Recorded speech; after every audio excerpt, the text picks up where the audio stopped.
శత్రువు దగ్గర రాలేడన్నావు, ఆయుధం తన్ను ముట్టుకోవడానికే భయపడుతుందన్నావు. అలాంటి మహావీరుడు ఎలా చచ్చిపోయాడు తాత? వెన్నుపోటు మహేంద్ర. హలో అక్వామ్యాన్, మన రామ్గడు రఘుగాడిని ఏం చెయ్యలేదా? మన రఘుగాడు జస్ట్ మోల్టింగ్ చేశాడు అంతే. నాకు తెలిసి మావా, నీకున్నంత బలుపు మన ఏరియాలో ఎవడకుండదురా.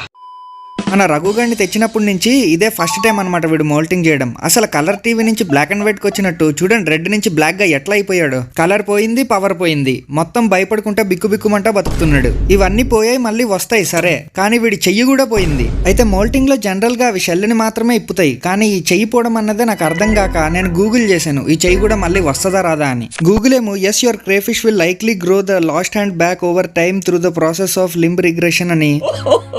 సారీ తెలుగు. గూగుల్ అయితే వీడి పోయిన చేయి మళ్ళీ తిరిగి వస్తుందనే చెప్తుంది. సరే చూద్దాం వస్తుందో రాదో. అయితే క్రేఫిష్ మోల్టింగ్ చేశాక ఏదైతే దాని షెల్ ఉంటుందో ఆ షెల్ని బయటికి తీసేయకూడదు, ఎందుకంటే ఇప్పుడు అది అవే షెల్ని తిని మళ్ళీ ఒక పవర్ఫుల్ షెల్ని జనరేట్ చేసుకుంటాయి. అయితే ఈ రఘుగడి షెల్ రఘుగడి తింటే పర్లా, ఈ రామ్ గడు తినేస్తున్నాడు వాడి షెల్ అంతా. చూడండి రఘురామ్ కలిసి ఒక్క నైట్ లోనే ఎంత షెల్లుని తినేసాయో. పాపం ఇప్పుడు షెల్లు లేదు కదా, మన రఘుగడు బిక్కుబిక్కుమంటా చూడండి దాంకొని ఎట్లా బతుకుతున్నాడు. ఈ చీకటి గడుపును చీల్చుకుంటూ మళ్ళీ పుడతావురా. హాబీలో జాయిన్ అవ్వడానికి సింపుల్ గా సబ్స్క్రైబ్ కొట్టి పెట్టుకోండి. నేను మీ రఘురామ్ రాజా.